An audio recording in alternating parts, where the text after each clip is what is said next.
राधे राधे। आशा करती हूँ कि आप सभी लोग खुश होंगे, स्वस्थ होंगे, मस्त होंगे। ओम नमः शिवाय। श्री शिवाय नमस्तुभ्यम। श्री गणेशाय नमः। अब मैं आप लोगों को भौम प्रदोष व्रत कथा सुनाने जा रही हूँ। भौम प्रदोष दिन मंगलवार को पड़ने के कारण प्रदोष को भौम प्रदोष के नाम से जाना जाता है। इस दिन भगवान शंकर की पूजा तो करनी ही चाहिए, साथ में भगवान हनुमान जी की भी पूजा अवश्य ही करनी चाहिए। कहा जाता है कि भगवान शंकर का ही रूप हनुमान जी हैं और दोनों ही भगवान विष्णु को, भगवान राम को अत्यंत ही प्रिय हैं। इसलिए हनुमान जी की भी पूजा इस दिन अवश्य ही करनी चाहिए। आइए सुनते हैं प्रदोष व्रत कथा। बड़े ही प्रेम और भक्ति भाव से इस कथा का श्रवण करें। मंगलवार के दिन व्रत करने से समस्त रोगों का नाश हो जाता है, अतः इस दिन महाबली का पूजन करना चाहिए। इस दिन गेहूं और गुड़ का भोजन सर्वश्रेष्ठ होता है। ब्राह्मणों को भोजन कराने के बाद स्वयं भोजन करना चाहिए। वह उड़द व मूंग की दाल का दान करना चाहिए। लगातार 21 मंगलवार को प्रदोष के समय शिव जी का पूजन करें तथा व्रत रहें। पूजन में लाल पुष्प भगवान को अवश्य ही चढ़ाएं। लाल कपड़ा स्वयं पहने। मंगलवार को व्रत करने से मनुष्य के समस्त रोग, पाप, कष्ट आदि दूर हो जाते हैं तथा शरीर बलवान होता है। इसमें किसी भी प्रकार का संशय नहीं है। अब मैं आप लोगों को भौम प्रदोष व्रत कथा सुनाने जा रही हूँ।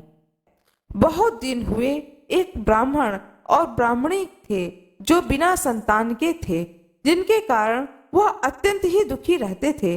पुत्र प्राप्ति की इच्छा से उस ब्राह्मण ने जंगल में जाकर के अत्यंत भक्ति पूर्वक भगवान शिव की तपस्या की और पूजा की। ब्राह्मणी घर पर भी ईश्वर की आराधना करने लगी। वह ब्राह्मणी नियम पूर्वक प्रत्येक मंगलवार को हनुमान जी का भोग लगाती थी तथा बाद में स्वयं प्रसाद स्वरूप भोजन को ग्रहण करती थी। एक बार एक पर्व ऐसा आया जिसमें बिना कुछ भोजन किए हुए निर्जल व्रत करना पड़ा। अतः ब्राह्मणी उस मंगलवार को हनुमान जी को नैवेद्य न अर्पित कर सकी। अतः उसने संकल्प किया कि अगले मंगलवार को मैं हनुमान जी को भोग लगा दूंगी, तभी भोजन करूंगी। ब्राह्मणी की इस प्रकार की भक्ति और श्रद्धा को देख करके हनुमान जी ने रात में उस ब्राह्मणी को स्वप्न दिया कि मैं तुम्हारे ऊपर अत्यंत प्रसन्न हूँ। तुम यदि मंगलवार के दिन निर्जल व्रत करके मेरा भोग नहीं लगाया तो इसमें कोई चिंता की बात नहीं है। कल प्रातः काल नहा धो करके तुम मेरा पूजन करना, मेरा नैवेद्य लगा करके स्वयं भोजन करना। थोड़ी देर बाद सर्व गुण संपन्न बालक आएगा, उसका पुत्रवत पालन करना। वह तुम्हारी सेवा करता हुआ इस प्रकार के कार्य करेगा कि तुम्हारा यश अक्षय होगा और तुम्हारा यश पूरे संसार में फैलेगा। अगले दिन ब्राह्मणी ने स्वप्न के अनुसार कार्य किया, जिससे उसको सुंदर पुत्र प्राप्त हुआ। उधर शिव जी व हनुमान जी ने ब्राह्मण की तपस्या करते में ही कहा कि तुम्हारी मनोकामना पूर्ण हो गई है। ब्राह्मण ने घर आकर उस पुत्र को देखकर अत्यंत विस्मय किया और अपनी पत्नी से पूछा कि यह पुत्र किसका है। ब्राह्मणी ने उत्तर दिया कि यह आपका ही पुत्र है।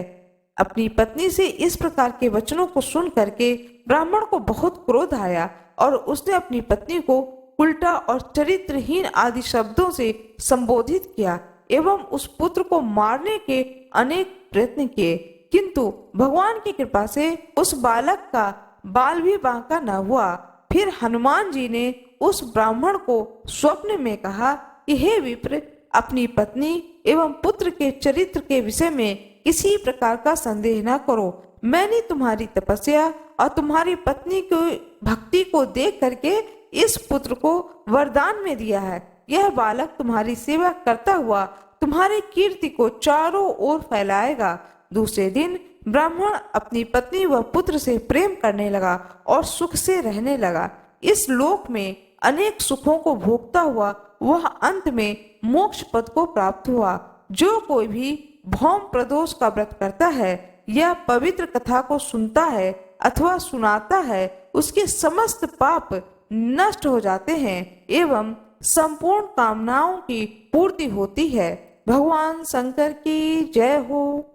जिस प्रकार से उस ब्राह्मण की मनोकामना को भगवान शंकर ने पूरा किया, इसी प्रकार कथा कहने वाले की, कथा सुनने वाले की सभी मनोकामनाओं की पूर्ति भगवान शंकर अवश्य ही करें। भगवान गणेश की जय हो। भोले बाबा की जय हो। माता पार्वती की जय हो। विष्णु भगवान की जय हो। लक्ष्मी माता की जय हो। सभी दिव्य संतों की जय हो। दृश्य संतों की जय हो। अदृश्य संतों की जय हो। आज मैं आप लोगों को माँ अन्नपूर्णा की कथा सुनाने जा रही हूँ। अन्नपूर्णा देवी हिंदू धर्म में मान्य देवी देवताओं में विशेष रूप से पूजनीय हैं। इन्हें माँ जगदम्बा का ही रूप माना गया है, जिनसे संपूर्ण विश्व का संचालन होता है। इन्हीं जगदम्बा के अन्नपूर्णा स्वरूप से संसार का भरण पोषण होता है। अन्नपूर्णा का शाब्दिक अर्थ है धान्य, अन्न की अधिष्ठात्री। सनातन धर्म की मान्यता है कि प्राणियों को भोजन माँ अन्नपूर्णा की कृपा से ही प्राप्त होता है। भगवान शिव की अर्धांगिनी कलयुग में माता अन्नपूर्णा की पूरी काशी है, किंतु संपूर्ण जगत उनके नियंत्रण में है। बाबा विश्वनाथ की नगरी काशी के अन्नपूर्णा जी के अधिपत्य में जाने की कथा बड़ी ही रोचक है। भगवान शंकर जब माता पार्वती के संग विवाह करने के पश्चात उनके पिता के क्षेत्र हिमालय के अंतर्गत कैलाश पर रहने लगे, तब माता पार्वती ने अपने मायके में निवास करने की बजाय अपने पति की नगरी काशी में रहने की इच्छा व्यक्त की। महादेव उन्हें अपने साथ लेकर अपने सनातन गृह अभिविमुक्त क्षेत्र काशी आ गए। काशी उस समय केवल एक महाशमशान नगरी थी। माता पार्वती को सामान्य गृहस्थ स्त्री के समान ही अपने घर का मात्र शमशान होना नहीं भाया। इस पर व्यवस्था यह बनी कि सत्य, त्रेता और द्वापर इन 3 युगों में काशी शमशान रहे और कलयुग में यह अन्नपूर्णा की पूरी होकर के बसे। इसी कारण वर्तमान समय में अन्नपूर्णा का मंदिर काशी का प्रथम देवी पीठ हुआ। स्कंद पुराण के अनुसार काशी खंड में लिखा गया है कि भगवान विश्वेश्वर गृहस्थ हैं और भवानी उनकी गृहस्थी चलाती हैं, अतः काशी वासियों के योगक्षेम का भार इन्हीं पर है। ब्रह्म वैवर्त पुराण के काशी रहस्य के अनुसार भवानी ही अन्नपूर्णा है, परंतु जनमानस आज भी अन्नपूर्णा को ही भवानी मानता है। श्रद्धालुओं की, भक्तों की ऐसी धारणा है कि माँ अन्नपूर्णा की नगरी काशी में कोई भी भूखा नहीं सोता है। एक बड़ी ही रोचक कथा है कि भगवान शिव स्वयं माता अन्नपूर्णा से भिक्षा मांगने गए थे। पौराणिक हिंदू ग्रंथों के अनुसार प्राचीन समय में किसी कारणवश यह धरती, पृथ्वी लोक बंजर हो गई, जिस वजह से धान्य और अन्न उत्पन्न नहीं हो सका। भूमि पर खाने पीने का सामान खत्म होने लगा, जिससे पृथ्वीवासियों की चिंता बढ़ गई। परेशान होकर के पृथ्वीवासी के लोग ब्रह्मा जी और भगवान श्री हरि विष्णु के शरण में गए और उनके पास पहुंचकर उनसे इस समस्या का हल निकालने की प्रार्थना करी। इस पर ब्रह्मा जी और श्री हरि विष्णु भगवान ने पृथ्वीवासियों की चिंता को जा करके भगवान शिव को बताया। पूरी बात सुनने के बाद भगवान शिव ने पृथ्वी लोक पर जा करके गहराई से निरीक्षण किया। इसके बाद पृथ्वीवासियों की चिंता दूर करने के लिए भगवान शिव ने एक भिखारी का रूप धारण किया और माता पार्वती ने माता अन्नपूर्णा का रूप धारण किया। माता अन्नपूर्णा से भिक्षा मांग करके भगवान शिव ने धरती पर रहने वाले सभी लोगों में ये अन्न बांट दिया। इससे धरती वासियों की अन्न की समस्या का अंत हो गया। अन्नपूर्णा माता की उपासना से सारे पाप नष्ट हो जाते हैं। ये अपने भक्त की सभी विपत्तियों से रक्षा करती हैं।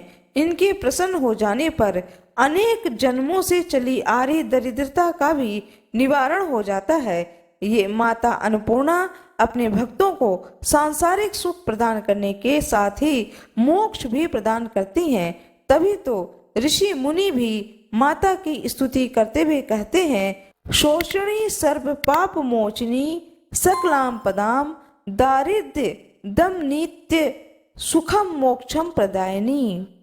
काशी की पारंपरिक नव गौरी यात्रा में 8वीं भवानी गौरी तथा नव दुर्गा यात्रा में अष्टम महागौरी का दर्शन पूजन अन्नपूर्णा मंदिर में ही होता है। अष्ट सिद्धियों की स्वामिनी अन्नपूर्णा की चैत्र तथा आश्विन के नवरात्र के अष्टमी के दिन 108 परिक्रमा करने से अनंत पुण्य फल प्राप्त होता है। सामान्य दिनों में अन्नपूर्णा माता की 8 परिक्रमा करनी चाहिए। प्रत्येक मास के शुक्ल पक्ष की अष्टमी के दिन अन्नपूर्णा देवी की निमित्त व्रत रखते हुए उनकी उपासना करने से घर में कभी भी धन धान्य की कमी नहीं होती है।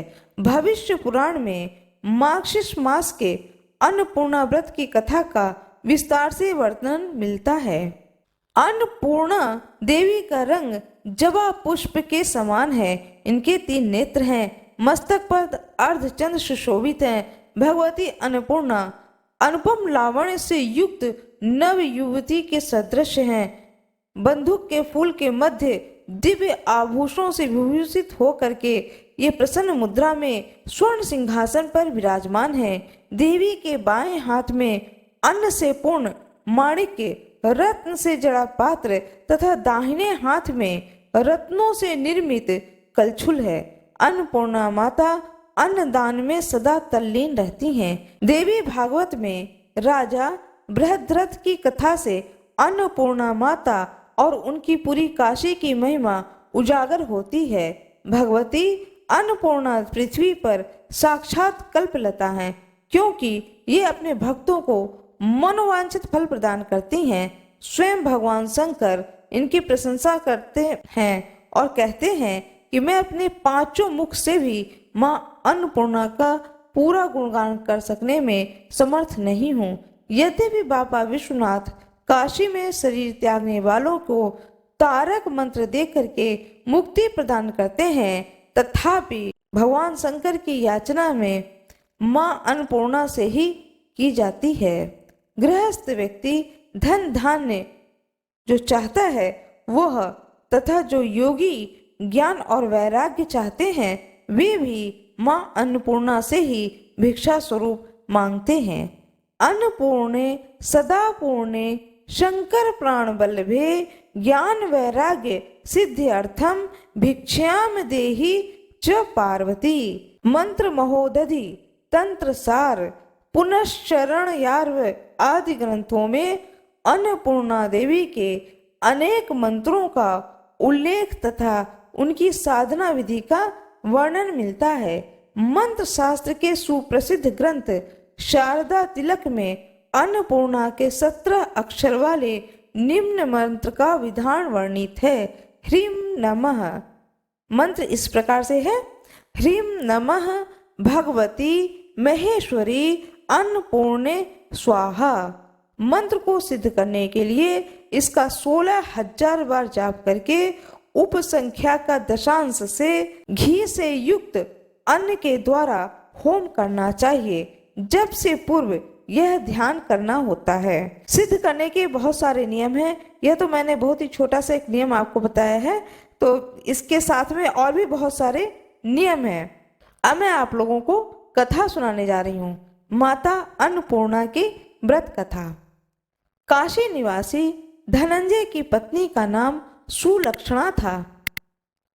उसे अन्य सब सुख प्राप्त थे, केवल निर्धनता ही उसके दुख का कारण थी। यह दुख उसे हर समय सताता था।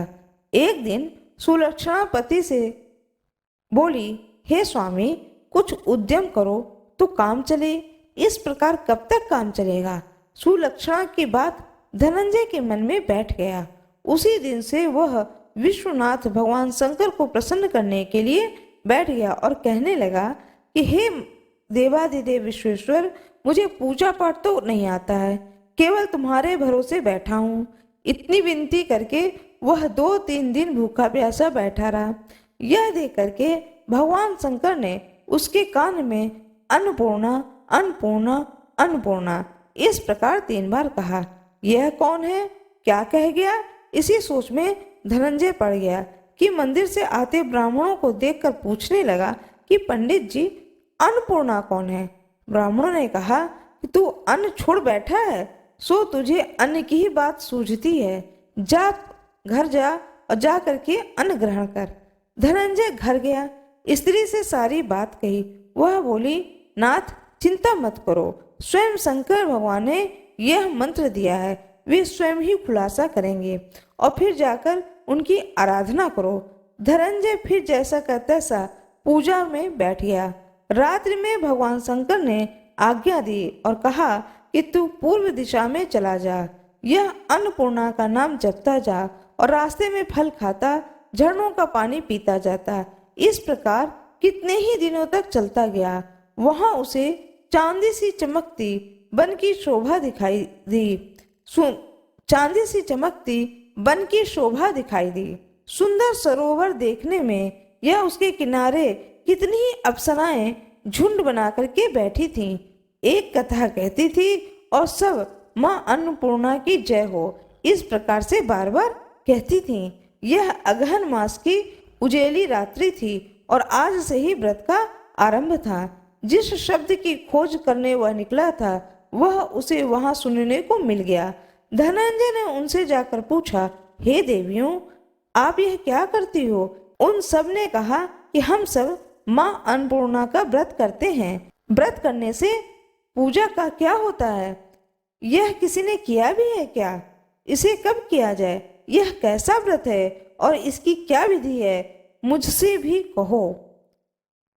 वे कहने लगी कि इस व्रत को सब कोई कर सकते हैं। 21 दिन के लिए 21 गांठ का सूत लेना चाहिए। 21 दिन ना बन सके तो 1 दिन उपवास करें। यह भी ना बन पाए तो केवल कथा सुन करके प्रसाद लें। निराहार रह करके कथा कहें। कथा सुनने वाले कोई न मिले तो पीपल के पत्तों को रखकर सुपारी या धृत कुमारी गुआर पाठ वृक्ष को सामने कर दीपक को साक्षी कर सूर्य भगवान, गाय, तुलसी या महादेव को बिना कथा सुनाए मुख में दाना न डालें। यदि कोई भी कथा सुनने वाला न हो तो पीपल के पत्ते के ऊपर सुपारी रख दें और कथा को पढ़ना शुरू करें। दीपक जलाएं। कथा को या तो सूर्य भगवान को सुना दें या गाय को सुना दें या तुलसी माता को सुना दें या भगवान शंकर को सुना दें। जब इनमें से किसी को यह कथा सुना दें उसके बाद ही अपने मुख में चाय है, पानी है, कुछ भी डालें। यदि भूल से कुछ पड़ जाए तो 1 दिन फिर उपवास करें। व्रत के दिन क्रोध ना करें, झूठ ना बोलें। धनंजय बोला, इस व्रत के करने से क्या होता है?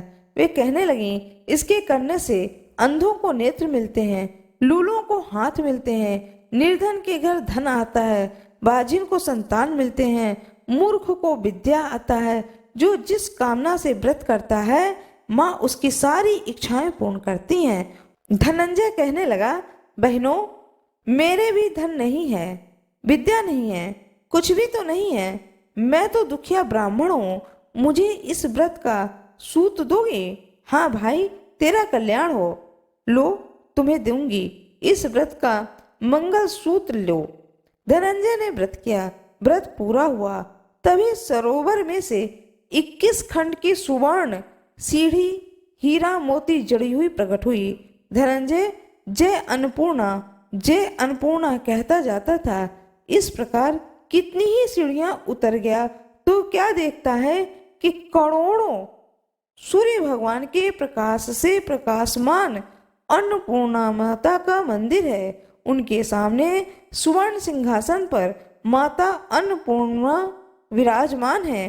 सामने भिक्षा हेतु स्वयं भगवान शंकर खड़े हैं। देवांगनाएं चमन डुलाती हैं, कितने ही हथियार बांधे पहरा देती हैं। धनंजय दौड़ करके माँ जगदम्बा के चरणों में गिर पड़ा।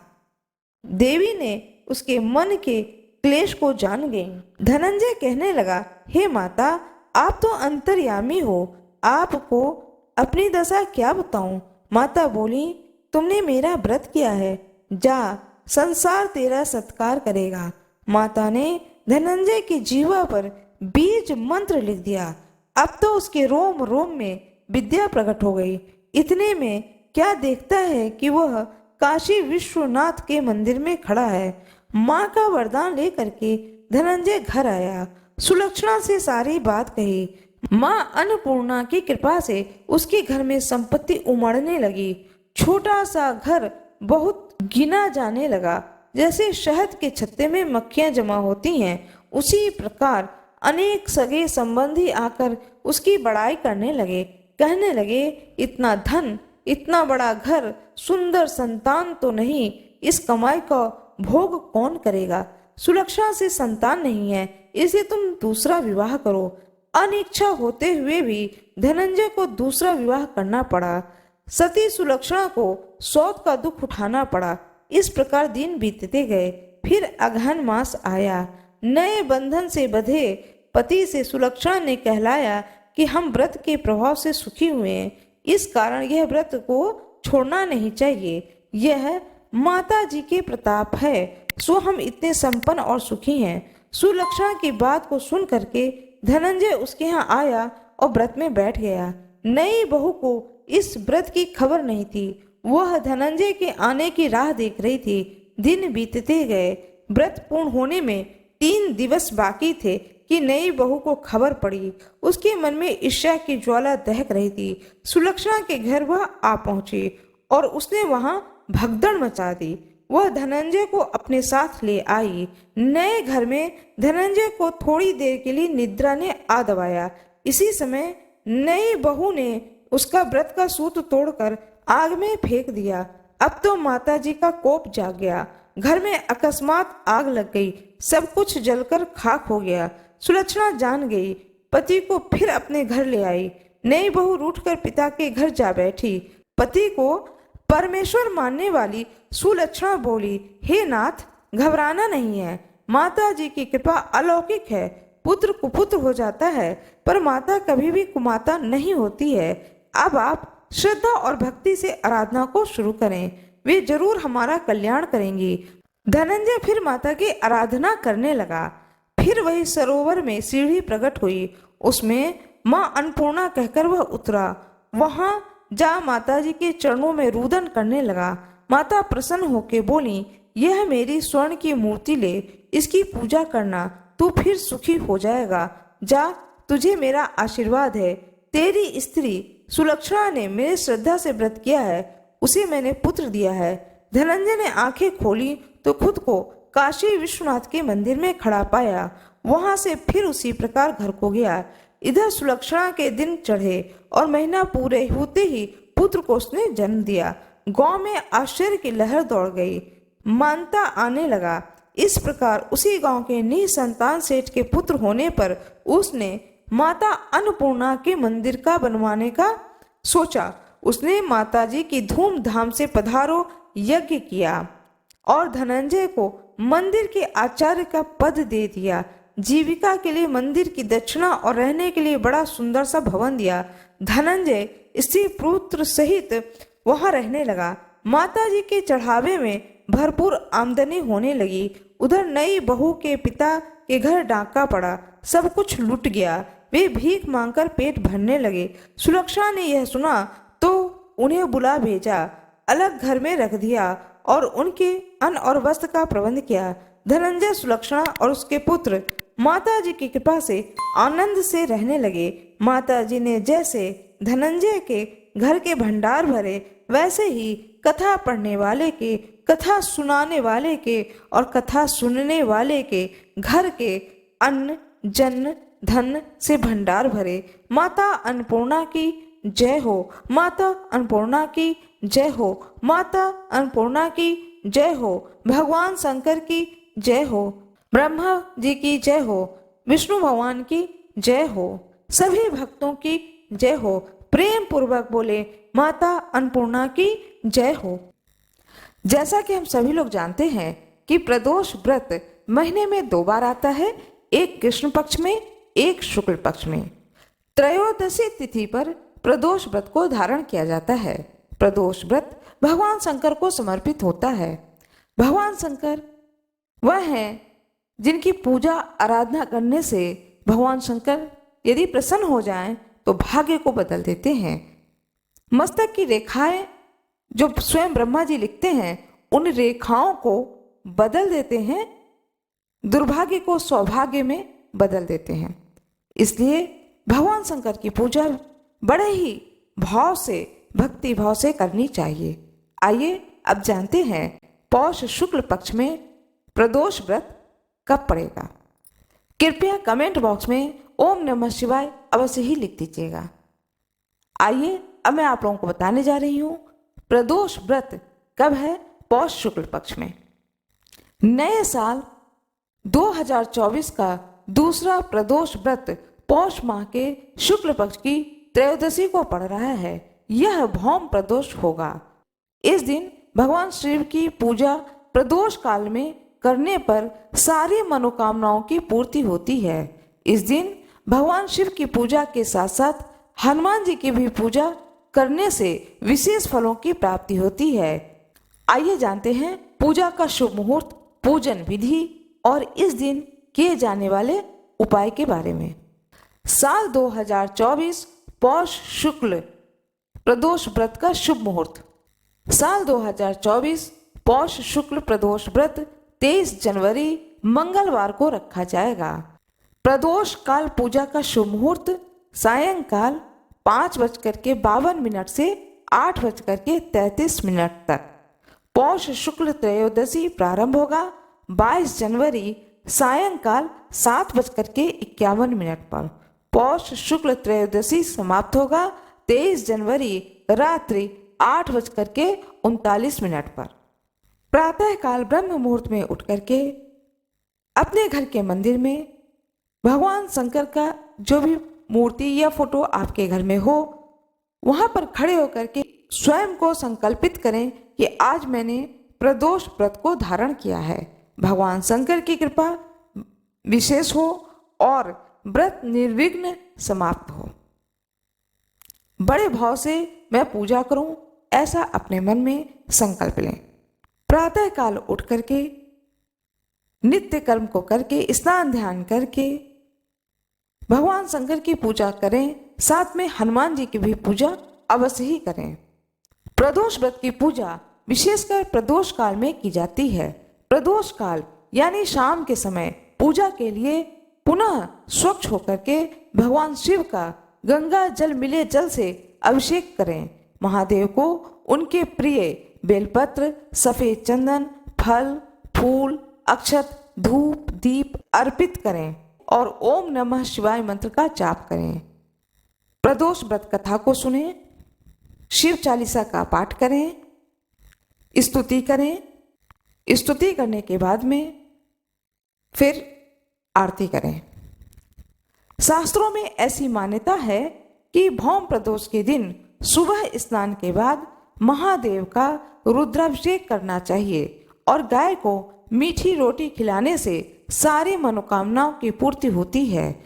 भौम प्रदोष के दिन शिवलिंग पर जल चढ़ा करके 11 बार शिव चालीसा व 11 बार हनुमान चालीसा का पाठ करने से कर्ज से मुक्ति मिल जाती है।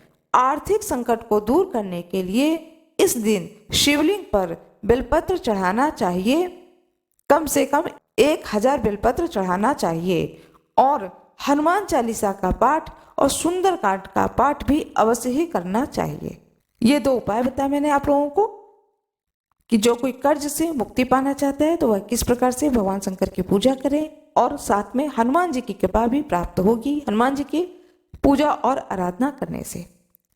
आशा करती हूँ कि आप लोगों को यह जानकारी अच्छी लगी होगी। कृपया वीडियो को लाइक जरूर कर दीजिएगा, चैनल को सब्सक्राइब कर दीजिएगा, कमेंट बॉक्स में जय हनुमान सीताराम अवश्य ही लिख दीजिएगा। अब मैं शिव चालीसा पढ़ रही हूँ। जय गणेश गिरिजा सुमन मंगल मूल सुजान, कहत अयोध्या दास तुम देव अभय वरदान। जय गिरिजापति दीन दयाला, सदा करत संतन प्रतिपाला। भाल चंद्रमा सोहतनी को, कानन कुंडल नागफनी के। अंग गौर सिर गंग बहाए, मुंड माल तन छार लगाए। वस्त्र खान बागंबर सोहे, छवि को देख नाग मुनि मोहे। मैना मातुक हवे दुलारी, वाम अंग सोहत छवि न्यारी। करत शूल सोहत छवि भारी, करत सदा शत्रुन क्षयकारी। नंदी गणेश सोहे तह कैसे, सागर मध्य कमल हैं जैसे। कार्तिक श्याम और गणराऊं, या छवि को कहीं जात न काऊं। देवन जमहि जाय पुकारा, तमहि दुख प्रभु आप निवारा। क्या उपद्रव तारक भारी, देवन सब मिली तुम्हें जुहारी। तुरत शरानन आप पठायऊं, लव निमेश में मारे गिरायो।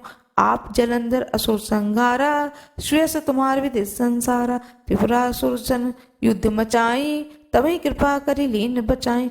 किया तपहि भागीरथ भारी, पूरब प्रतिज्ञा तासु पुरारी। दाहिन मह तुम कोई नाही, सेवक स्तुति करत सदाही। वेद माहि महिमा तुम गाई, अकथ अनादि भेद नहीं पाई। प्रकट उदति मंथन में ज्वाला, जत सुरासुर भय विहाला। केंदे आतः करो सहाई, नीलकंठ तब नाम कढ़ाई। पूजन रामचंद्र जब कीन्हा, जीत के लंग विभीषण दीना। सहस्त्र कमल में हो रहे धारी, कीन परीक्षा तबहि पुरारी। एक कमल प्रभु राख्यो सोई, कमल नयन पूजन जह सोई। कठिन भक्ति देखे प्रभु शंकर, भय प्रसन्न दिए इच्छित वर। जय जय जय अनंत अविनाशी, करत कृपा सबके घटवासी।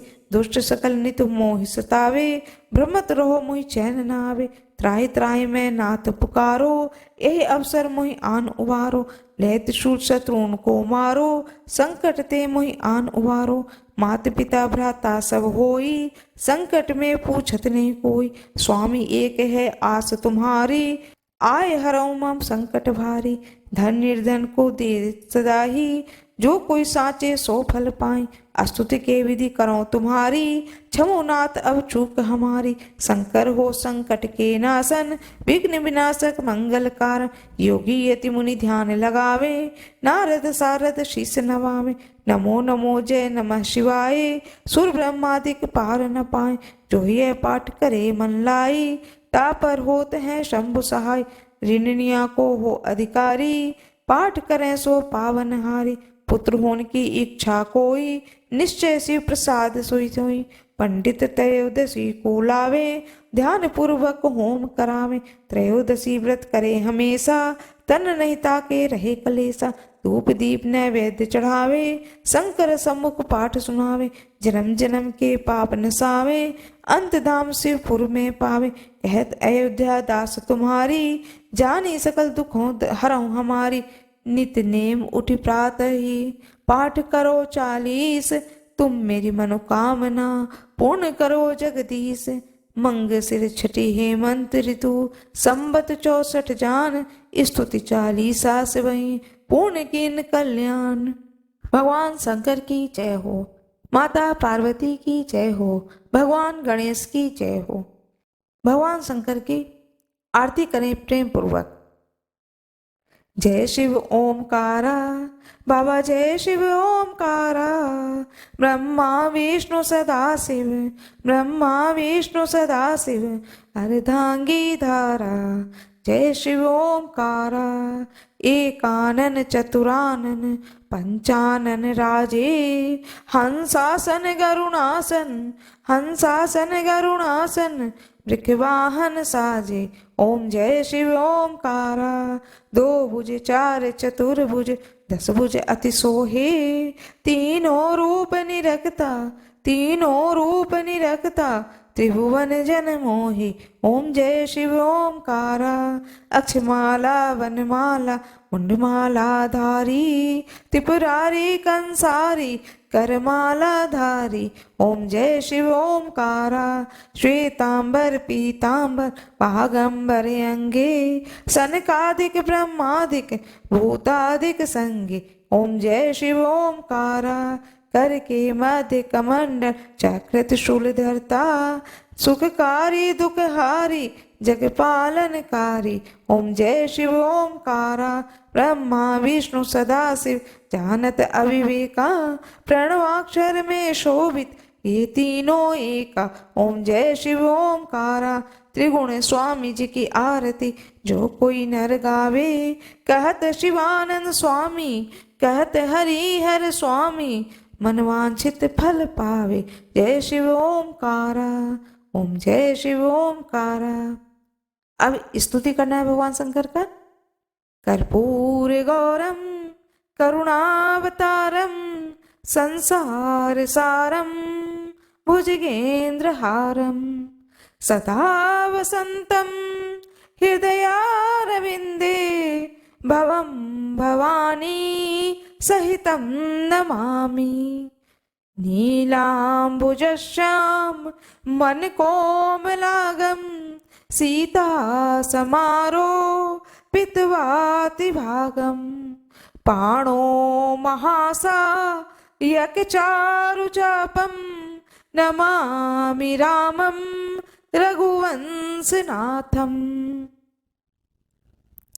भोले बाबा की जय हो, गणेश भगवान की जय हो, माता पार्वती की जय हो, तुलसी माता की जय हो, गंगा मैया की जय हो, सभी दृश्य ऋषि मुनियों की जय हो, अदृश्य ऋषि मुनियों की जय हो, सभी देवताओं की जय हो, विष्णु भगवान की जय हो।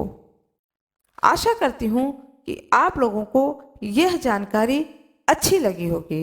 यदि आप लोगों को सारा दिन जो कोई भी व्रत धारण करे भगवान शंकर का, उसे चाहिए कि सारा दिन किसी भी प्रकार के सांसारिक प्रपंच में ना पड़े, सारा दिन ओम नमः शिवाय ओम नमः शिवाय इस तरह से भगवान शंकर का नाम को जपते रहें, इस मंत्र को जपते रहें और किसी की चुगली ना करें, किसी की चुगली ना सुने, झूठ ना बोलें, कोई भी गलत बात ना बोलें, ताकि आपका व्रत जो है उसका पूर्ण फल आपको प्राप्त हो सके और भगवान शंकर की कृपा प्राप्त हो सके, वो आपके व्रत और पूजन से आप पर प्रसन्न हो। आशा करती हूँ कि आप लोगों को यह जानकारी अच्छी लगी होगी। कृपया मेरे वीडियो को लाइक जरूर करिएगा, चैनल को सब्सक्राइब करिएगा, बेल आइकन अवश्य ही दबाइएगा। आप सभी लोगों का बहुत बहुत धन्यवाद। लाइक करने में आप लोगों का कोई नुकसान नहीं है, सो प्लीज लाइक जरूर करिएगा।